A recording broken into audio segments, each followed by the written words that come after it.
is not new. The plundering of people's pension funds started long ago, in the 90s. That's when it worsened. People built safe stations using NASA money.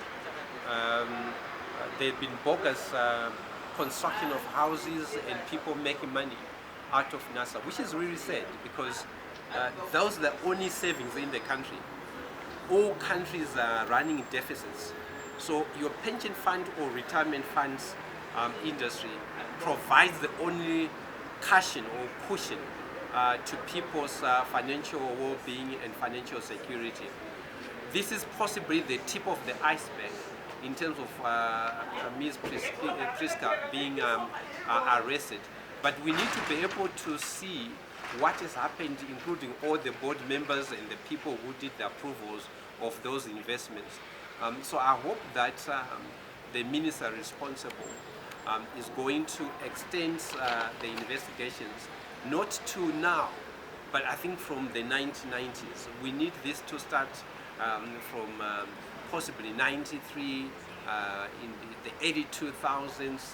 That's when really the use of people's pension funds to further private businesses, not even businesses that are growing, has been rampant in Zimbabwe. You know, if you do an investment where job creation is quantified, the social benefits are quantified, but most importantly, the returns on the retirement funds is certain, then it makes sense. Because remember, as I said earlier on, we need to ensure that when people retire, their savings have not only just grown, but they've managed to beat inflation so that you know, they will be able to salvage something for their lives. Mm-hmm.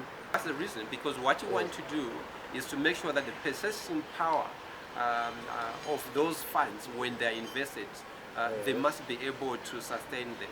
They must be able to be a continuation of a pension fund. Most funds have been changed from defined benefit, right, okay, to defined contribution.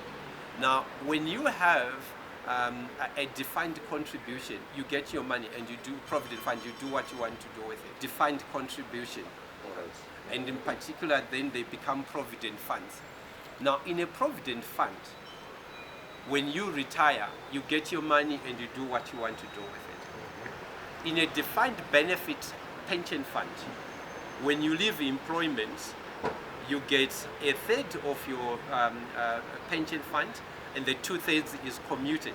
You know, you get it as a monthly salary or income, you know, for the rest of your life.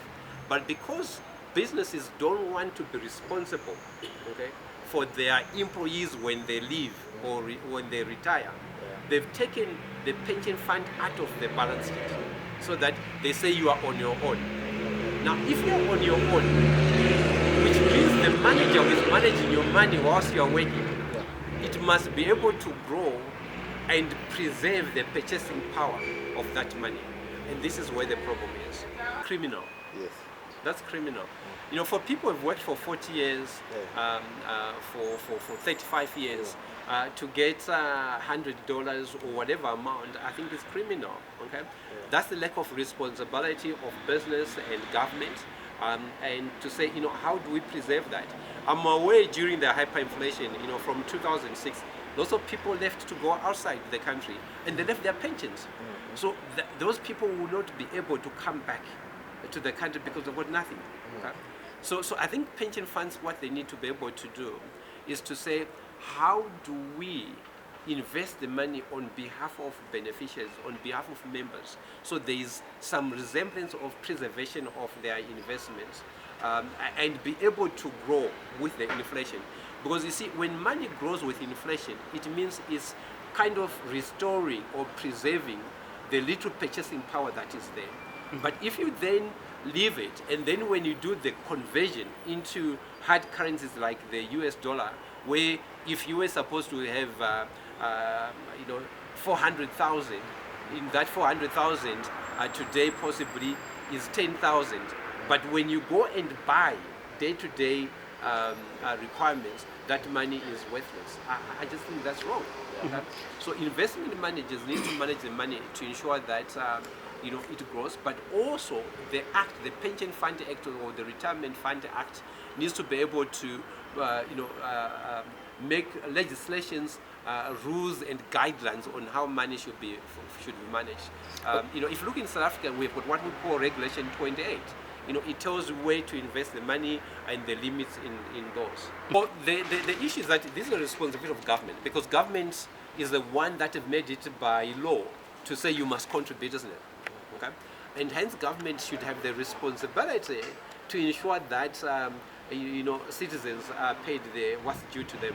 So my point to that is that if government have made it by law that each company must contribute, workers must contribute to NASA, it's their responsibility to ensure that they give the workers what's due to them, because they've made it by law. So in other words, individual or companies, they've got no choice. They have to contribute to NASA, which is by law. And if it is by law, what guidelines have been put in place, what constraints have been put in place, what mechanism, safety net has been put in place to preserve retirement funds. I think there must be a class lawsuit act where those people have been prejudiced because of the act, because it's by legislation, right? Okay, they must be able to go to government that we need our money.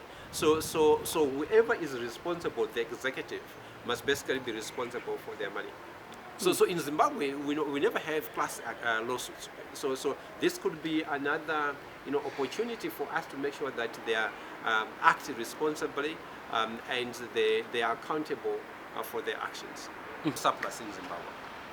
Okay, so that's a myth and that's a fiction. That's a creation of the Minister of Finance, Honorable Professor Mtuling. Okay, so that's a fiction. You cannot have a surplus, right, in a country where hospitals don't have medicines, where there's no capital investment into infrastructure. So what he's doing is that stopping to invest money, so he lies to Zimbabweans that he's got surplus. So if you've got surplus, what's the supplementary budget for? No capital investment, okay, currently going on.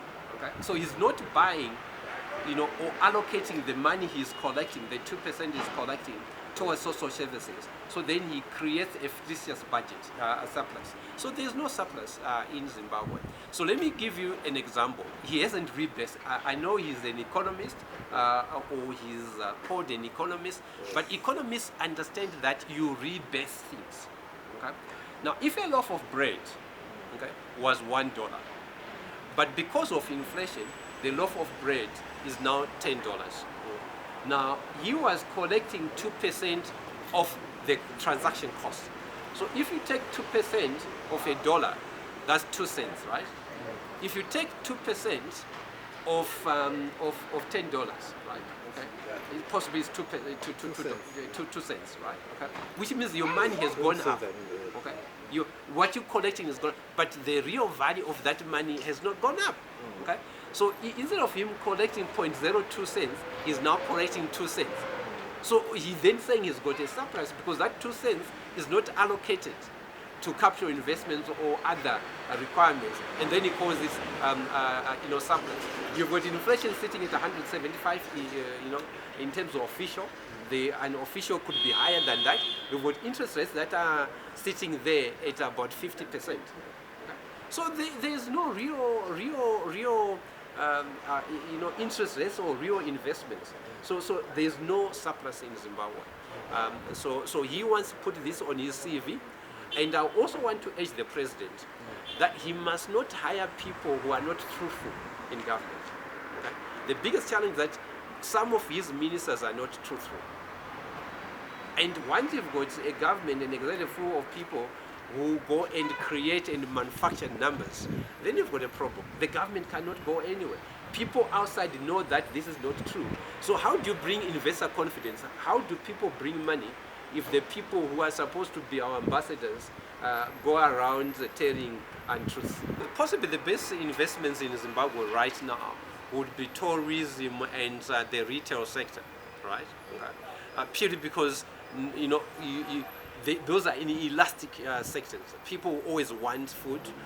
Those people with money, they'll always visit. So your hospitality, tourism, and the retail sector in particular, fast moving goods, consumable goods, that would be the sector you would invest in. But certainly you still need lots of support, to be able to put money into manufacturing. Those goods, those consumable, fast-moving goods, they need to be manufactured in Zimbabwe. But the policies, the infrastructure is not good enough to be able to sustain investments in those sectors. There will never be any changes as long as there was Zanu-PF in government. It's as simple as that. For these and other stories, visit our website www.263chat.com. Follow us on Twitter @263chat and like our Facebook page 263chat.